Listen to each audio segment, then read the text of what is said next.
Saudara, terima kasih Anda masih bersama kami di Warta Nusantara, dan segera kita masuki sesi dialog yang akan membahas soal bagaimana kita menyikapi tindakan Israel terhadap Palestina. Penyerangan marinir Israel terhadap kapal Mavi Marmara yang akan mengirim bantuan ke Gaza mendapat kecaman dunia. Tindakan tersebut bahkan dianggap lebih jahat dibanding perompak Somalia karena hanya merampas barang, tidak membunuh. Tidak cukup hanya mengecam, karena perlu langkah nyata untuk menghentikan aksi Israel yang sudah berlangsung lama dan menimbulkan banyak korban jiwa warga Palestina. Lalu mungkinkah Indonesia bisa melakukannya setelah berbagai upaya damai digagas PBB dan Amerika Serikat selalu kandas? Untuk membahas hal ini, kami akan berbincang dengan Bapak Indra Hasan, Ketua Umum Gerakan Membangun Tanah Air atau GEMTA. Assalamualaikum, selamat pagi Pak Indra. Waalaikumsalam warahmatullahi wabarakatuh. Alhamdulillahirrahmanirrahim. Pak Indra sedikit banyak terlibat dengan pengiriman relawan atau bagaimana Pak Indra? Keterlibatan ke Israel ada banyak cara. Ada banyak cara. Ya, banyak cara dengan demi kepentingan kehidupan umat manusia. Kita tidak lihat dari satu sisi saja atau dengan cara satu sisi saja. Jadi itu yang bisa saya sampaikan kepada Mas. Ya. Bagaimana harus menyikapi serangan Israel terhadap Palestina ini? Mungkin kalau kita bicara bangsa Israel, itu sudah tertera ya, saya sebagai iman Islam sudah tertera dalam Al-Quran di surat Al-Baqarah 120, surat Al-Baqarah 122. Itu kalau kita tafsirkan, saya sampai ke penafsirannya, surat 120, bangsa Israel itu tidak pernah menyenangi kepada orang lain kalau orang lain itu punya kelebihan. Satu, selama kita nggak mengikuti dia tidak akan pernah senang terhadap kita. Itu sudah firman Allah. Nah, 122,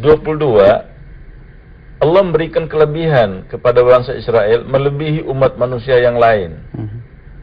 Hanya mereka kurang pandai bersyukur. Itu firman Allah. Okay? Dari sisi akidah. Nah, sekarang kita lihat dari sejarah. Bangsa Israel sebenarnya itu kalau lihat dari sejarah yang ditertera dalam kita punya Alkitab, itu berasal dari Nabi Ibrahim alaihissalam. Itu dari pemahaman saya. Nah, kalau dilihat kontradiktifnya sejarah itu, sejak bangsa Israel itu memang bangsa yang maju. Nabi Sulaiman itu adalah pemimpin Israel. Nabi Daud itulah kerajaan dipimpin. Nabi Daud yang kita yakini, Nabi Sulaiman punya kelebihan yang kita yakini, itu juga bangsa Israel. Nah, dalam perjalanan periode sejarah terjadilah ujian-ujian Allah kepada bangsa Israel, ditindas dan sebagainya. Dan itu pun dibela oleh umat Islam pada saat itu, zaman Cordova. Itu. Ya, terus ada seorang bangsa Israel namanya Theodori Herzl, itu kelahiran Budapest, tokoh Zionis. Ya, mendirikan organisasi namanya Zionis. Dan itu di bangsa Israel juga tidak sepaham, ada terbelah. Dan itu ideologi Zionis ini itu ada yang bagian tinggal di Inggris, ada di Amerika. Oke, nah kita lihat khusus terhadap tindakan yang ditanyakan tadi. Kalau secara kemanusiaan, saya pribadi, saya sangat tidak sependapat dengan tindakan itu. Nah, itu dari sisi penglihatan saya. Akan tetapi kita juga melihat dari sisi Israel. Israel satu negara kecil, dia harus protek kedaulatan negaranya.